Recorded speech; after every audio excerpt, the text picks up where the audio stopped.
Pam and Tommy are sympathetic characters in the infamous culture war. The word chaos can make such a delicious description. It's a simple yet lively word, a word she conjures up to conjure up a sense of chaos, instability, and chaos. It is a state of instability and turbulence whirlwind. It can be particularly well suited to apply to celebrity events, as the rest of us have noted on the outside, particularly when it comes to their ultra-romantic. Thus, the sweet encounter of Pamela Anderson and Tommy Lee, as portrayed in Hulu's fun 8-part series, Pam and Tommy, is best described in a messy way. It's 1995 and Pam, the unrecognizable Lily James, is out at a Los Angeles nightclub with her girlfriends, declaring that she's finished with the bad boys, while Crystal Waters' song 100% Pure Love pours through the speakers. In a festive mood, she decides to buy a roundup of pics for the entire club, which, unbeknownst to her, includes drummer Motley Crue and bad boy emirati Tommy Lee, Sebastian Stan, someone she's never met before. When the cocktail waitress tells Tommy that the drink is courtesy of Pam Anderson, he mistakenly accepts it as a custom mating invitation for him, struts in front of Pam and her friends as if it's a rock metal version of a vapid, and opens Gaston in Beauty and the Beast. Without saying a word, they shared lusty glances. Then he removes VIP split red velvet rope, falls next to her on the sofa, and proceeds to give the side of her face the appearance of long and big. Pam then turns to her friend, licks her face, then turns to the friend next to her, licks her face, and, next thing you know, Pam and Tommy are on the dance floor and can't keep their hands from each other. Like I said, curious. Also, quite entertaining. Pam and Tommy is the latest entry in the genre revisiting America's biggest cultural scandals of the 20th century, and enjoys the chaos of the couple's relationship and dueling famous personalities. By Robert D. Siegel and based on a 2014 Rolling Stone article by Amanda Chicago Louise, the series chronicles the infamous leak of Anderson and Lee's intimate home video, perhaps the first celebrity sex tape to spread rapidly out of its notoriety. She began touring the illicit VHS circuit in 1995, before Paris Hilton and Rick Salomon, and before Kim Kardashian and Ray J, a disgruntled employee, the mob, the porn industry. But they also provide an opportunity to tap into hindsight, turning what was once an outright critique of society's deeply ingrained hatred. Attempting this, Pam and Tommy mostly succeeded. The first episode forms the impetus for the tape leak. Rand Gaudier, Seth Rogen, the contractor who remodeled Tommy and Pam's sprawling mansion, is pushed over the edge by Tommy's outrageous demands. The rock star, who often declares that money is nothing, has also not paid Rand and his partner for supplies and labor, and owes them tens of thousands of dollars. When they confront Tommy about the payment, they are fired. When Rand later returns to pick up the toolbox he left behind, Tommy refuses to return it to him, and escorts him out of the building at gunpoint. Randy, humiliated and resentful, a deadly combination, plots his revenge. Rand manages to steal Tommy's safe from his garage, and hits the tape that will turn his and his life upside down forever.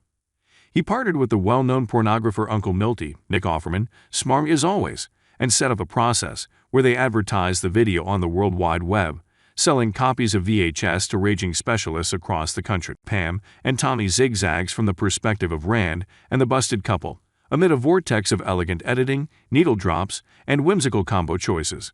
In one scene, Tommy has a conversation with his own accessory, who is voiced by Jason Mantzoukas, so why not? Rogen is a perfect fit for Rand, an unremarkable man who holds to a strong belief in karma until his encounters with the obsessive rock star make him feel otherwise. And a karma, and on B, he announces the moment he decides to switch from a sympathetic beleaguered dude to a villain.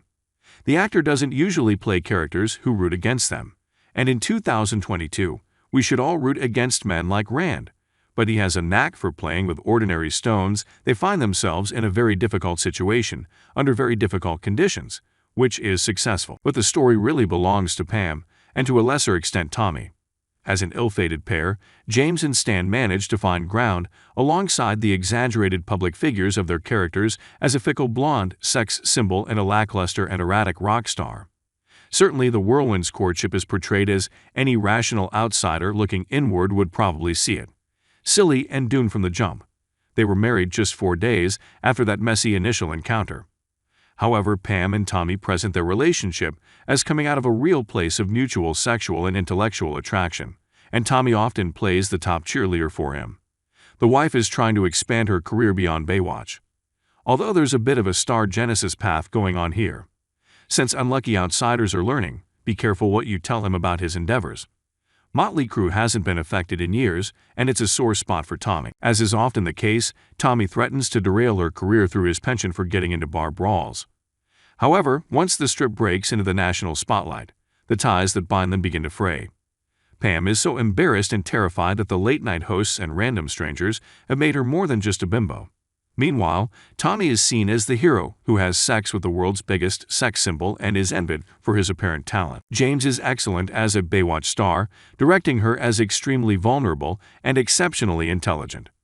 Pam constantly fights gender discrimination and the rejection she faces from everyone in her life, including Tommy. "This is worse for me," she told him of the tape.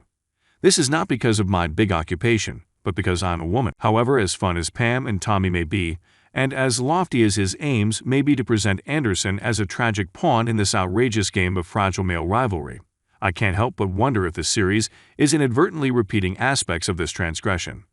The original privacy.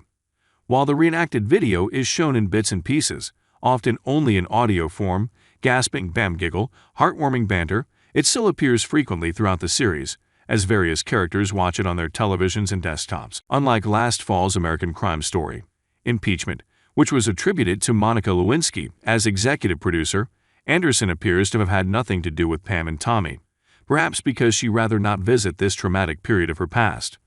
In an interview, James said that she tried to communicate with Anderson while preparing for the role, but it was unsuccessful. Oddly enough, the show barely touches upon Lee's abusive behavior towards Anderson during their marriage, and not until the end of the final episode, in the finale headlines. Perhaps, as the series seeks to proving it, the truth is more complex than syllables and letters can put together. It's possible that Pam and Tommy would join the ranks of dismissals, framing Britney Spears and glitching Janet Jackson's outfits in criticizing society's treatment of women effectively in some ways, while still falling short in others.